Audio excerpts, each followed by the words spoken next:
그 여포성 종양은 이게 되게 갑상선 안에서 흔하지는 않은데 이제 진단 과정에서는 세포 검사로 했을 때 4단계고요. 근데 이게 4단계로 나왔을 때 여포성 종양인데 이게 여포성 종양 의심이라고 나올 때도 되게 많거든요. 그러면 여포성 종양은 일단 수술을 해야 되는 종양이고 수술을 해야 암인지 암이 아닌지가 밝혀지는 아주 특이한 종양이거든요. 그러면 여포성 종양이면 수술을 해야 되는데 여포성 종양이 의심된다. 그러면은 더 난처하죠. 이게 지금 수술을 해야 되나 하지 말아야 되나.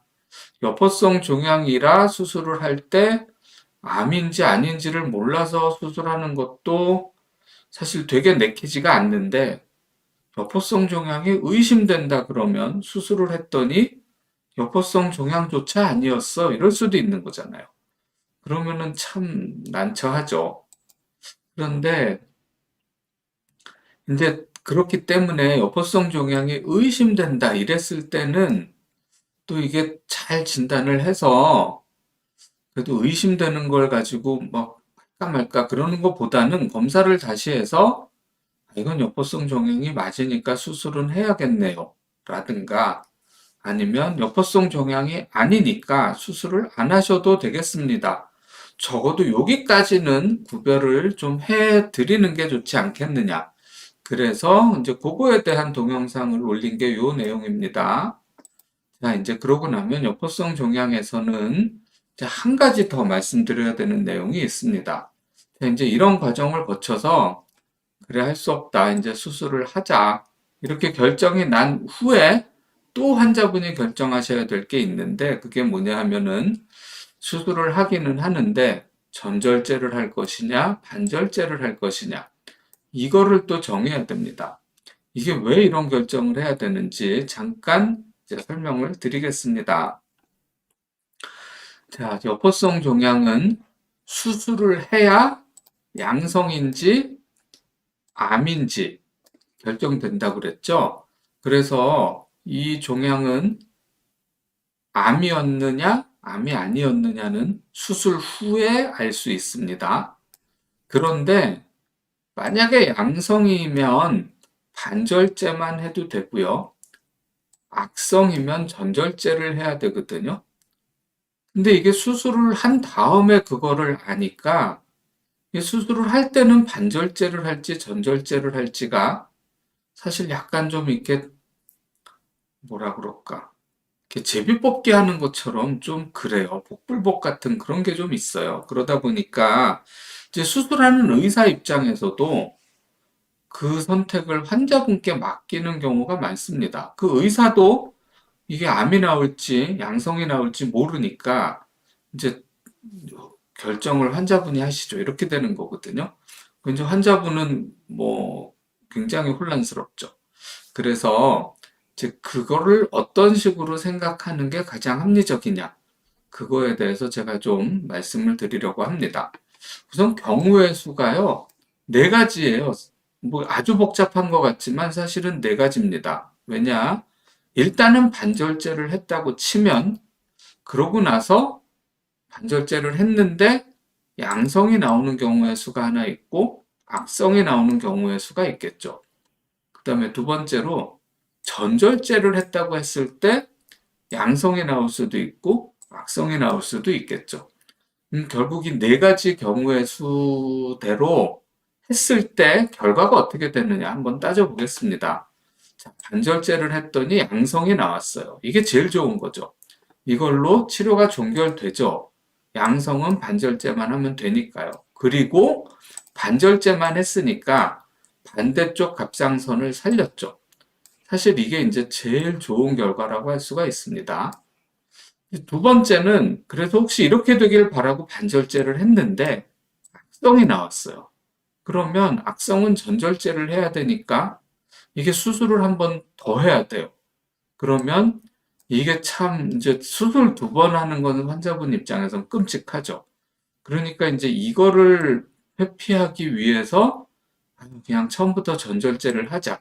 이렇게 결정하시기도 한단 말이에요. 근데 전절제를 했더니 양성이 나오면 뭐 일단 반절제만 해도 되는데 전절제를 했으니까 일단 치료는 종결했죠. 그러나 이 한쪽은 살릴 수 있었는데 그 기회를 놓친 게 좀 아깝죠. 그러고 전절제를 했더니 악성이 나왔어요. 그러면 사실 악성 나온 건 참 안 좋은 결과지만 그래도 추가 수술을 또 해야 되는 일은 없죠. 그렇습니다. 여러분 이렇게 들어보시면 이 중에 어떤 게 제일 그래도 나으세요? 뭐 물론 이게 제일 낫죠. 근데 결과를 모르니까 이제 애매한 건데 이제 이 네 가지 중에 뭘 선택할 거냐? 뭐 물론 선택은 두 가지밖에 할 수가 없죠. 수술을 이걸 할 거냐, 이걸 할 거냐. 근데 이제부터는 뭐 의사라고 해서 뾰족한 답이 있는 건 아니고요. 이제부터 드리는 말씀은 그냥 저의 개인적인 의견입니다.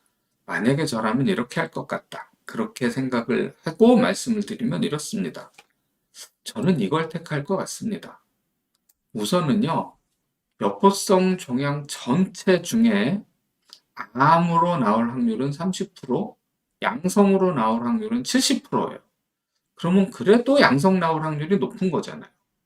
그러면 나중에 내가 수술하고 다 치료 끝난 다음에 갑상선 반이 나한테 남아있는 게 그래도 앞으로 사는데 삶의 질에는 훨씬 유리하지 않겠습니까? 그러면 일단은 최선의 결과를 한번 노려보는 게 제일 낫지 않겠는가. 나중에 후회를 덜 할 것 같습니다. 그리고 이쪽을 노려서 이쪽이 맞을 확률이 70%나 되잖아요. 그러면 그래도 최고로 좋은 결과를 한번 시도도 안 해보는 거 아깝잖아요. 그래서 저는 반절제를 먼저 할 것 같아요. 근데 물론 운이 없어서 30%에 해당을 해갖고 이렇게 되면 수술을 한번 또 하겠죠. 그건 참 끔찍한 일입니다만 저도 살다 보니 전신마취에서 하는 수술을 벌써 두 번을 했네요. 근데 저는 개인적으로 왜 그런 말씀들도 많이 듣긴 해요. 그 전신 마취 한번 하고 났더니 영 몸이 그전 같지 않고 뭔가 뭐 그랬었다라는 말씀하시는 분들이 많이 계십니다만 사실 저는 안 그랬어요. 좀 모르겠어요. 그냥 제가 몸이 좀 마취약에 잘 적응하는 몸인지 아니면 요즘 마취 기술이 좋아서 다들 괜찮으신지 잘 모르겠는데 그랬기 때문에 저는 전신 마취하는 수술에 대해서는 솔직히 뭐 또 하면 안 되겠지만 그거는 그렇게 부담스러운 것 같진 않았어요. 오히려 수술하기 전에 수술장 가는 게 정말 힘들지 그냥 수술장 들어가서 누워 있으니까 이렇게 선생님들이 와서 이렇게 뭐 마취합니다 뭐 하면서 하나 1, 2, 3, 4 쉬어보세요 뭐 그러다 보면 이렇게 훅 하고 꺼지는 느낌이 나면서 전 잠이 들었거든요. 그러고 나서 깨보니까 모든 게 끝나 있더라고요. 너무 후련하고 좋았어요. 그래서 저는 수술을 두 번 하는 게 갑상선 하나를 이렇게 살릴 수 있는 기회를 놓치는 것보다는 이렇게 차라리 이쪽을 택하겠다. 저는 개인적으로는 그런 생각이 있습니다. 그러나 이제 뭐 전체적으로 합치면 이 여포성 종양이 암 나올 확률은 30%인데요. 초음파를 보다 보면 저거는 아무리 여포성 종양이지만 암일 것 같다. 생긴 것 자체가 그렇게 생긴 이제 여포성 종양도 있거든요. 물론 그때도 조직 검사 결과는 암이라고는 안 나와 있어요. 그러나 그게 너무 좀 확률이 높아 보일 때는 뭐 전절제를 처음부터 할 수도 있을 것 같다. 그런 생각도 들기는 합니다. 네, 여포성 종양 자체가 그렇게 많지는 않아서 이 고민을 하시는 분이 많지는 않으시겠습니다만 오늘 저희 병원에 다녀가신 분들도 있고 최근에 포럼에 올려주신 분들도 있고 이 고민 중이신 분들이 또 계십니다. 그래서 이제 그분들을 위한 정보를 드리기 위해서 오늘 이 방송을 했습니다.